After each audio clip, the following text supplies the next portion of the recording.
Hello students, welcome to physics class.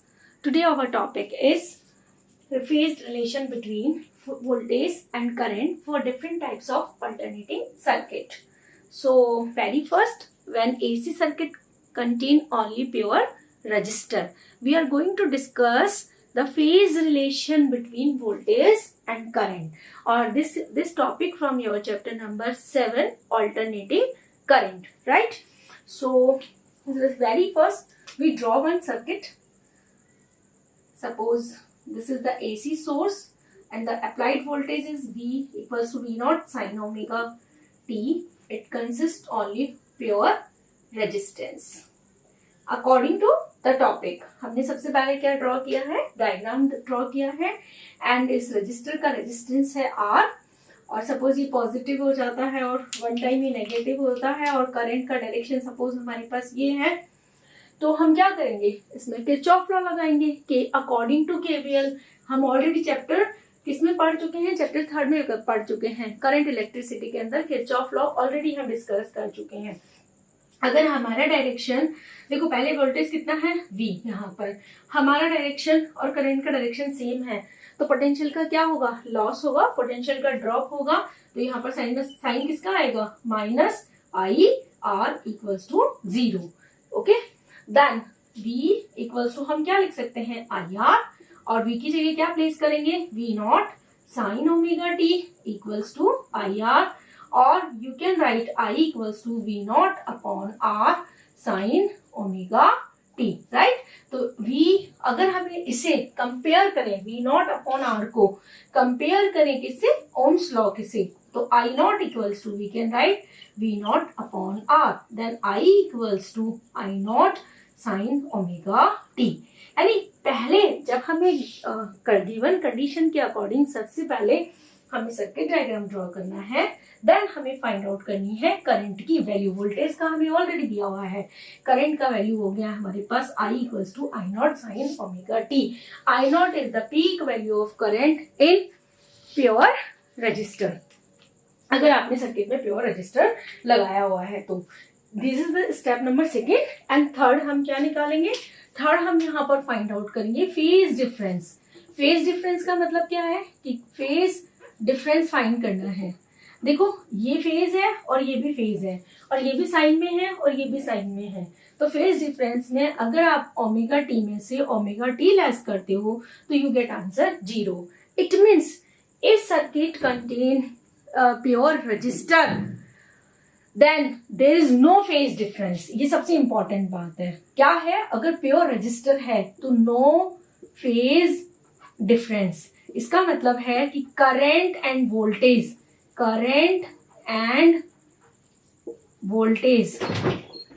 In same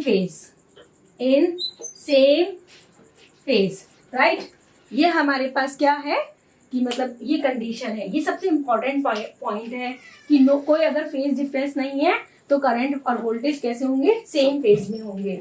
और जो current की पीक वैल्यू है आई नॉट, वो हमेशा I not is always lesser than the voltage की पीक वैल्यू से कम होगी, क्योंकि वोल्टेज को हम किससे डिवाइड करते हैं, रेजिस्टेंस से डिवाइड करते हैं, राइट.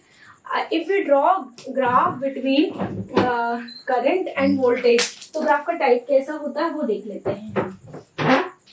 ठीक है, पहले बनाएंगे सर्किट, फिर करंट का वैल्यू निकालेंगे, फिर फेज डिफरेंस निकालेंगे, फिर variation of current and voltage के बीच में क्या ड्रॉ करेंगे, हम ग्राफ ड्रॉ करेंगे. तो ग्राफ ड्रॉ करेंगे, बनाएंगे ग्राफ. देखो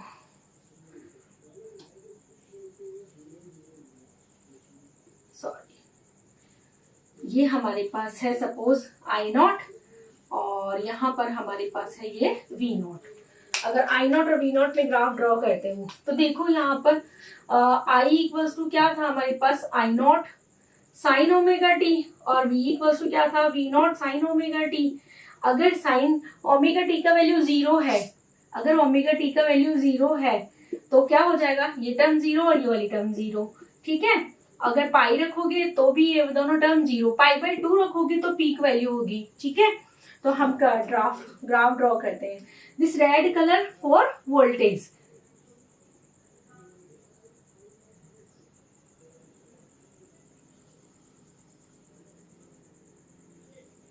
ठीक है। और this blue colour for current, मतलब करंट और सेम फेज में होने का मतलब भी यही है कि अगर वो पीक वैल्यू होगा तो आपके पास तो पेंसिल और इरेजर होगा तो आप इसको ठीक से बना पाएंगे।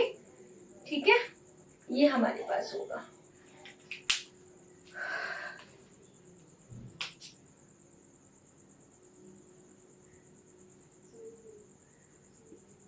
और ये होगा आपका π/2।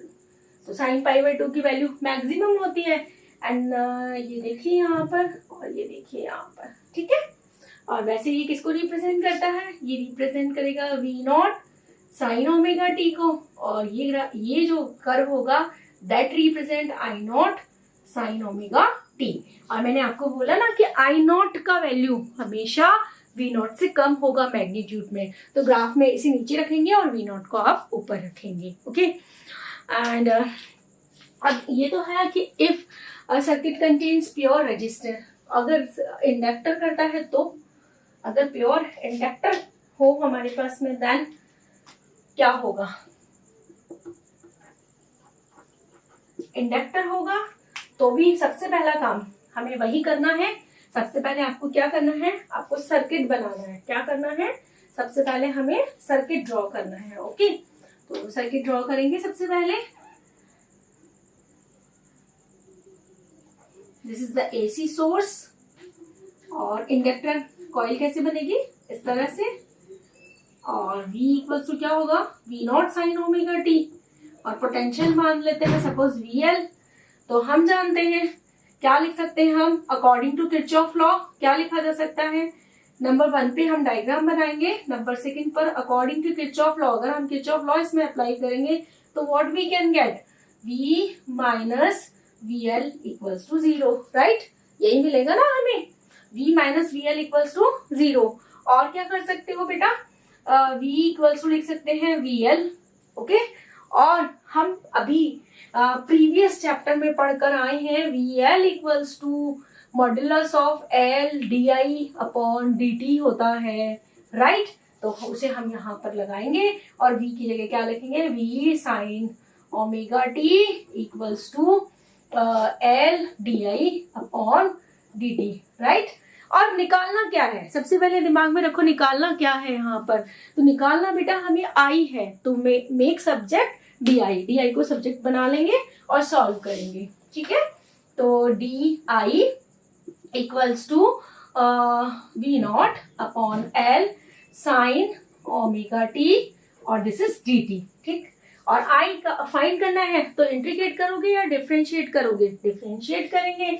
डिफरेंशिएट कर लो, तो डिफरेंशिएट करने पर क्या आएगा? डिफरेंशिएशन ऑफ डिफरेंशिएट करोगे तो DI का डिफरेंशिएशन क्या होगा? DI का डिफरेंशिएशन क्या करोगे? डिफरेंशिएट या इंटीग्रेट? इंटीग्रेट करेंगे, इंटीग्रेट कर लीजिए इसे। तो हमारे पास क्या आ जाएगा इंटीग्रेट करने पर? I equals to V0 upon L। बेटा इसका करेंगे ना integration, sine omega t dt। Okay, तो V0 upon L sine omega t dt का करोगे तो हमारे पास क्या आएगा? Minus 1 upon omega cos omega t integration. देखो जब इंटीग्रेट करते हैं तो t के साथ जो टर्म होगा वो कहाँ आएगा? नीचे। अगर आप डिफरेंशिएट करते तो ऊपर उसी के साथ में आ जाता, राइट? ये हमारे पास आ गया है। ओके, अब नेक्स्ट क्या सॉल्व कर लीजिए इसे। तो हमारे पास I इक्वल्स टू हो जाएगा minus V0 upon omega L sine omega t, right? Okay, then cos omega t है ये, कॉस ओमेगा t। और कॉस ओमेगा t को आप क्या करेंगे? साइन में चेंज करना है, क्योंकि हमारे पास जो V का वैल्यू है वो V0 साइन ओमेगा t। हमें फेज डिफरेंस निकालना है और किसमें लाना पड़ेगा? I को भी ओमेगा की फॉर्म, साइन की फॉर्म में लेकर आना है। तो क्लास 10th में हमने पढ़ा था, क्या पढ़ा था? Minus I equals to V0 upon omega L। Cos को अगर साइन में चेंज करना हो तो क्या लिखेंगे? हम लिखेंगे साइन π/2 माइनस थीटा यानी ओमेगा t, राइट? और क्या लिख सकते हैं? इस माइनस साइन को अंदर लेकर जाओगे तो V0 अपॉन ओमेगा L, और ये हो जाएगा sign omega t minus pi by 2, right. ये हो गया हमारे पास में।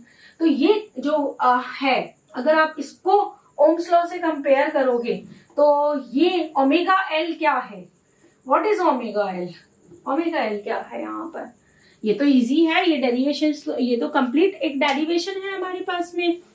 टेक अ स्क्रीनशॉट, अब मैं यहाँ से रब कर रही हूँ बेटा, आप लोग स्क्रीनशॉट लें स्टूडेंट्स प्लीज।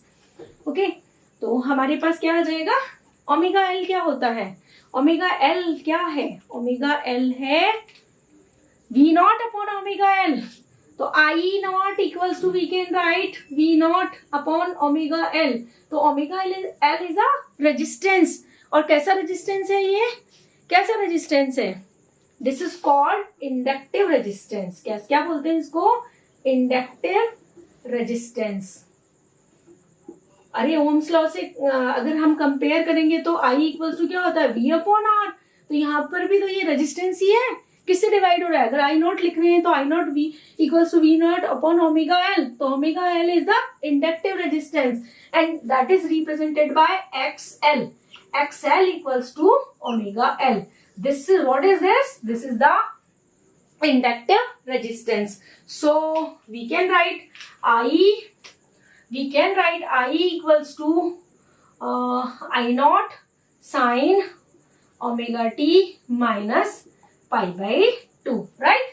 ये हमारे पास I आ गया, और V का वोल्टेज का वैल्यू हमें स्टार्टिंग में लेके चले थे हम, V equals to V naught sin omega t, right. अब हम क्या निकालेंगे, हम निकालेंगे फेज डिफरेंस। क्या निकालेंगे, फेज डिफरेंस। हमने क्या निकाल लिया है, हमने करंट निकाल लिया है, ठीक है।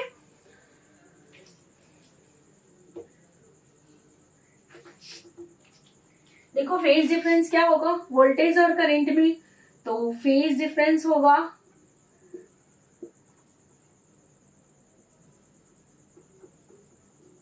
फेज डिफरेंस क्या होगा हमारे पास, V मतलब omega t minus omega t minus pi by 2।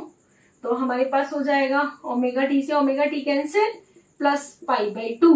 इसका ये वो फेज किसका है, वोल्टेज का, और ये वाला फेज किसका है, करंट का। इसका मतलब ये है कि वोल्टेज करंट से पाई बाई 2 फेज से अहेड है, आगे है, या आप ये कह सकते हो कि current leg behind voltage by pi by 2 phase. Pi by 2 phase से जो करंट है वो आपका पीछे है। दो चीजें कंक्लूड होती हैं, या तो आप ऐसे लिखो कि वोल्टेज, इंपॉर्टेंट चीज है ये, voltage ahead by current pi by 2 phase से आगे है, या आप ऐसे लिख सकते हो कि current lags pi by 2 phase by voltage, voltage से पीछे है। इसका मतलब है कि करंट पाई बाई 2 फेज से आगे है, ठीक है। तो इसमें अभी तक मैंने आपको रेजिस्टेंस या इंडक्टर और कैपेसिटर सभी को डिस्कस करने के बाद में आपके इनके फेजर डायग्राम्स कैसे बनेंगे वो हम बात करेंगे। वो अभी मैंने होल्ड कर लिया है, लास्ट में एक साथ डिस्कस करेंगे। याद रखेंगे या मैं आपसे पूछूंगी, ठीक है, आप सोच कर बताना इसे, ओके।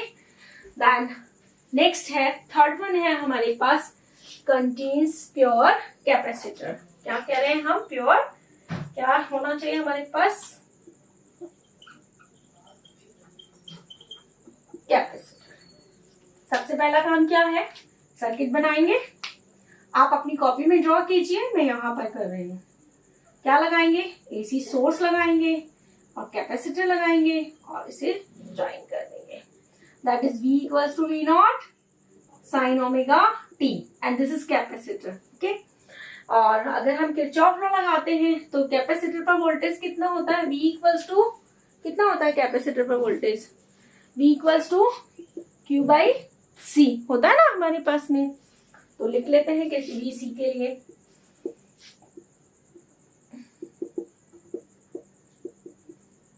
राइट, इस V का वैल्यू कितना है, V not sine omega t Q upon C, ठीक है।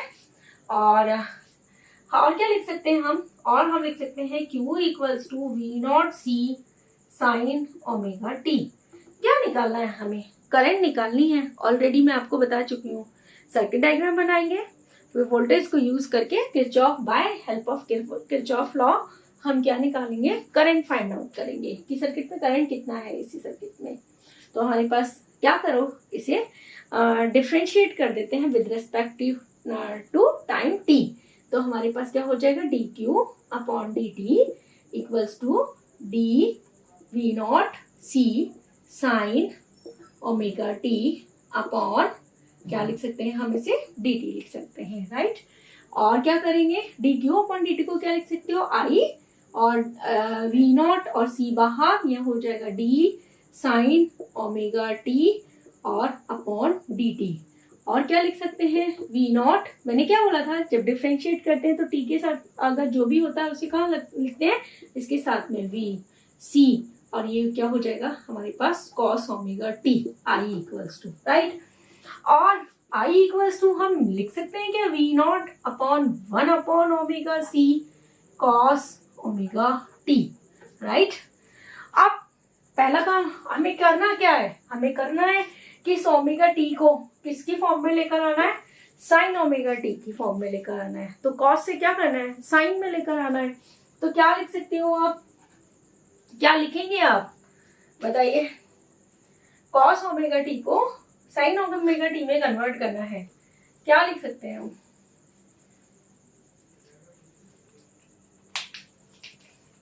Then we can write i equals to v not upon 1 upon omega c, और हम लिख सकते हैं sine pi by 2 plus omega t, right. और इसे क्या लिखोगे, इसे लिखेंगे i नॉट, तो i not equals to v not upon 1 upon omega c। ये वोल्टेज है तो ये क्या होगा, रेजिस्टेंस होगा। कैसा resistance, the resistance offered by capacitor. कैसा रेजिस्टेंस है, रेजिस्टेंस ऑफर्ड बाय कैपेसिटर। तो क्या बोलेंगे इसे, 1 अपॉन ओमेगा सी को, 1 अपॉन ओमेगा सी को बोलेंगे हम capacitive resistance. 1 upon omega is known as capacitive resistance, ठीक है, and that is represented by XC। XC equals to 1 upon omega C, that is capacitive resistance. याद रहेगा आपको ये लोग, ये चीज किससे कंपेयर किया हमने, ओम्स लॉ से।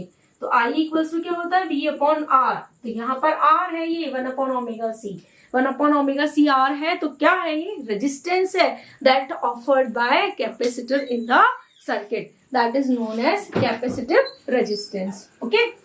एंड अगर हम इसका फेज डिफरेंस फाइंड आउट करें, फेज डिफरेंस क्या होगा, V equals to V not sine omega t है, ये ओमेगा टी है, और ये pi by 2 plus omega t है। तो पाई ओमेगा टी, वोल्टेज का फेज है omega t minus pi by 2 plus omega T, तो हमारे पास हो जाएगा minus pi by 2। It means voltage lags current by pi by 2 phase, यानी पाई बाई 2 फेज से करंट से पीछे है वोल्टेज, या आप ये कह सकते हो कि करंट आगे है, राइट।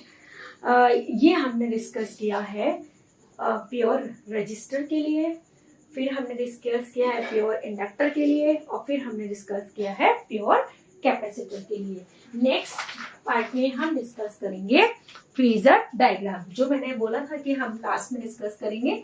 फेजर डायग्राम क्या होता है कि करंट और वोल्टेज अगर सेम फ्रीक्वेंसी में होते हैं तो that represents in form of rotating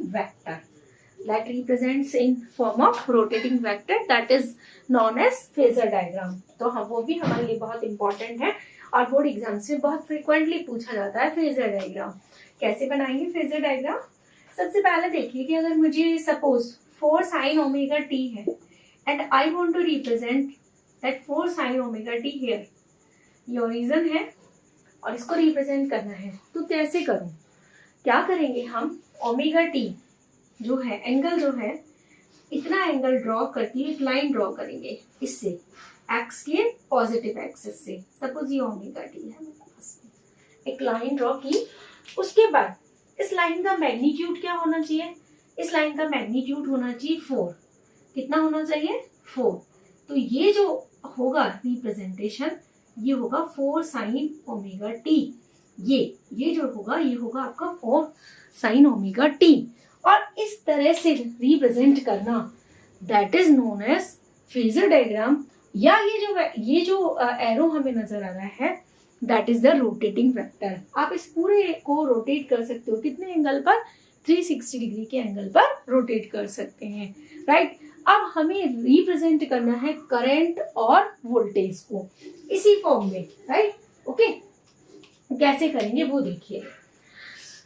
अगर सर्किट कैसा है आपका, प्योर रजिस्टर कंटेन करता है, तो हमको पता है कि वोल्टेज एंड करंट क्या होते हैं, सेम फेज में होते हैं, सेम फेज में होते हैं, कोई फेज डिफरेंस नहीं होता है, हम पढ़कर आए हैं। अगर इनका, इसके लिए हमें फेजर डायग्राम बनाना हो तो कैसे बनाएंगे, देखो ये हमारे पास है एक्स एक्सिस, तो यहाँ पर आप देखिए पहले क्या था, V equals to V not sine omega t, दोनों सेम फेज में है, और I equals to I not sine omega t. अगर मैं इसका ग्राफ बनाना चाहूँ V not sine omega t का, तो मैंने अभी बताया आपको क्या करेंगे, एक लाइन ड्रॉ करेंगे जो इससे क्या एंगल बनाती होगी, ओमेगा टी एंगल बनाती होगी, और इस लाइन का मैग्नीट्यूड यानी लेंथ कितनी होनी चाहिए, वी नॉट, राइट। फिर देखिए I equals to I not sine omega t, इसमें भी क्या है, ये ओमेगा टी है, एंगल तो ये रहा हमारे पास ओमेगा टी, राइट, और एंगल हमारे पास ये है, और आई नॉट की वैल्यू हमेशा वी नॉट से कम होती है, तो हम क्या यहाँ पर कर देंगे आई नॉट, ठीक है। तो ये यहाँ से यहाँ तक तो होगा representation I not sine omega t का, और ये रिप्रेजेंटेशन होगा V not sine omega t का, राइट। समझ में आ गया कि अगर प्योर रेजिस्टर है तो उसका फेजर डायग्राम कैसे बनेगा, उसका फेजर डायग्राम सेम लाइन पर बनेगी करंट और वोल्टेज। क्यों बन रहा है ऐसा, क्योंकि हमारे पास क्या है, दोनों सेम फेज में है।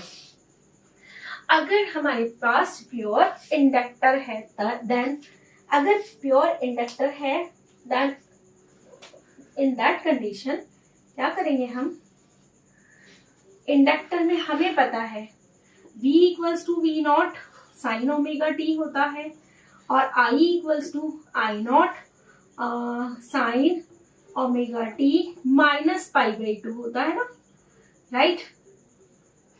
कितना होता है, pi by minus minus pi by 2 होता है, ठीक है, omega t minus pi by 2, okay. क्या करेंगे अब, सबसे पहले V equals to V not sine omega t को ड्रॉ करना है आपको, V equals to V not sine omega t को ड्रॉ करना है। तो यहाँ से एक लाइन ड्रॉ करेंगे जिसका मैग्नीट्यूड कितना होना चाहिए, जिसका मैग्नीट्यूड होना चाहिए वी नॉट, ठीक है, यानी लेंथ वी नॉट होनी चाहिए, और ये एंगल कितना होना चाहिए, ओमेगा टी, ठीक है। और वी नॉट और आई दोनों में एंगल कितने का होता है, वोल्टेज आगे होता है करंट से, तो दोनों में एंगल कितने का होता है, पाई बाई 2 का। ये एंगल हो गया हमारे पास पाई बाई 2, यानी ये 90 का सिंबल है, और ये है हमारे पास आई नॉट, और यहाँ से यहाँ तक ये है, इसे लिखेंगे V not sine omega t, और ये होगा हमारे पास I not sine omega t, ठीक है। ये वाला समझ में आ गया, इस तरह से बनेगा, तो ये होगा आपका फेजर डायग्राम। फिर बता देती हूँ मैं आपको, सबसे पहले हमने क्या बनाया, सबसे पहले हमने V equals to V not sine omega t को ड्रॉ किया। तो मैंने आपको ऑलरेडी बताया है, सबसे पहले लाइन ड्रॉ करेंगे, उसका पॉजिटिव एक्सिस के साथ कितना एंगल होना चाहिए, ओमेगा टी फेज है, और इसका लेंथ कितना होना चाहिए, वी नॉट, हमने ड्रॉ कर लिया। फिर उसके बाद वी नॉट और आई नॉट, सॉरी वी और आई में कितने का फेज डिफरेंस है, पाई बाई 2 का, और वी नॉट आगे है करंट से पाई बाई 2 फेज से, तो करंट पीछे बनेगा, और ये एंगल हमने ड्रॉ किया है 90 का, राइट। और हमारे पास हो जाएगा ये V0, इसका जो लेंथ है वो कम रखा है और इसका लेंथ हमने ज्यादा रखा है। अगर इसी डायग्राम से हम क्या बनाएं, करंट और वोल्टेज के वेरिएशन का डायग्राम बनाएं, तो वो कैसा बनेगा वो देखिए। देखो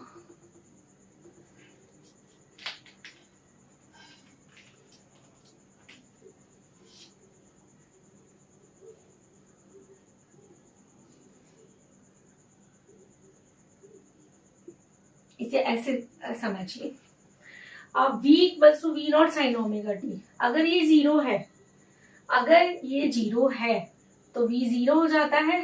इसका मतलब इसका ग्राफ ऐसे स्टार्ट हुआ।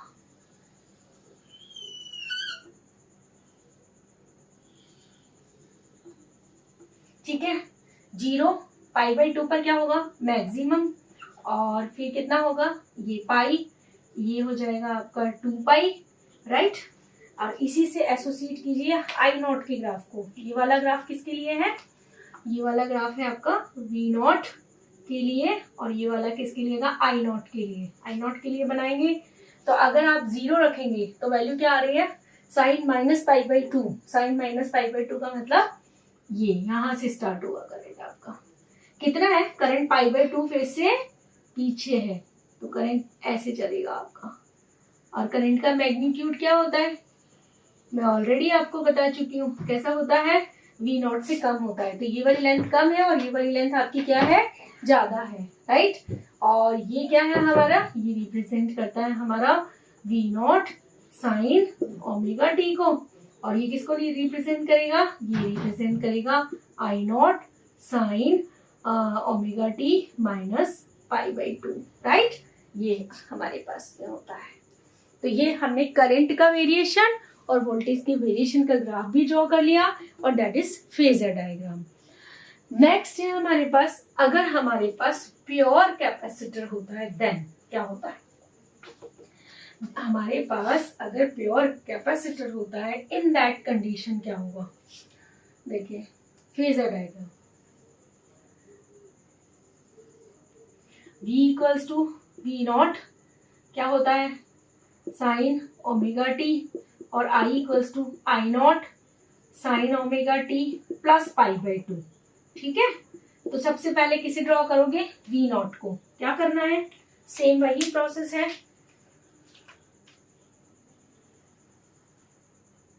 ये है आपका V नॉट और ये एंगल है हमारे पास ओमेगा टी।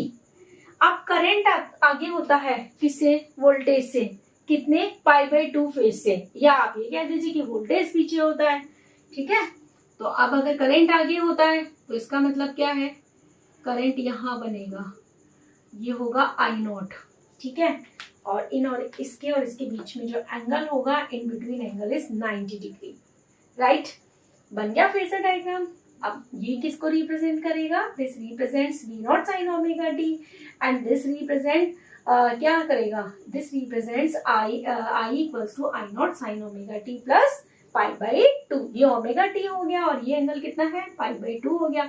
तो आई नॉट का इसके साथ पॉजिटिव एक्सिस के साथ कितना एंगल बन रहा है, पॉजिटिव के साथ बन रहा है हमारा पाई बाई 2 प्लस ओमेगा टी। और ये बात भी ठीक बैठ गई है ना यहाँ पर, कि ये पाई बाई 2 फेज से क्या है, आगे है वोल्टेज से। ओके, और अगर हम करंट और वेरिएशन ग्राफ ड्रॉ करेंगे तो देखिए यहाँ पर आएगा हमारे पास, ये है वोल्टेज और ये है आपकी करंट, यानी ये आई नॉट है और ये वी नॉट है। ग्राफ ड्रॉ कर लेते हैं, सॉरी,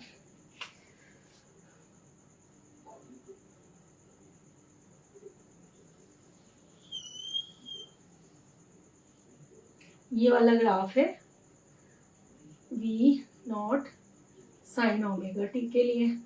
अब करंट कहाँ से स्टार्ट होगी, ऐसे स्टार्ट। ठीक है, ये होगा आपका 0 पर प्लस पाई बाई 2 है ना, फेज डिफरेंस, और ये हो जाएगा हमारे पास यहाँ पर आएंगे तो पाई बाई 2 और ये हो जाएगा पाई, तो करंट यहाँ पर होगी 0। ओके, यहाँ आओगे, ये है पाई बाई 2,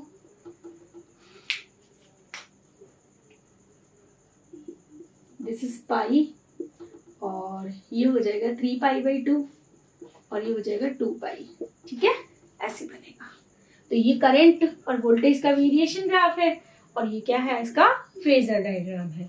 तो जब कभी भी आपसे सर्किट में पूछा जाता है कि circuit contains only resistor, capacitor और इंडक्टर, तो then you have to remember all the things कि अगर प्योर रजिस्टर होगा तो वोल्टेज और करंट सेम फेज में होंगे, अगर प्योर इंडक्टर होगा तो वोल्टेज करंट से π/2 फेज से आगे होगा, और अगर कैपेसिटर है तो in case of capacitor current ahead by voltage by π/2 phase. और हमेशा क्या बनाना होगा, फेजर डायग्राम भी हमें पता होनी चाहिए। Phasor diagram is rotating vector की फॉर्म में।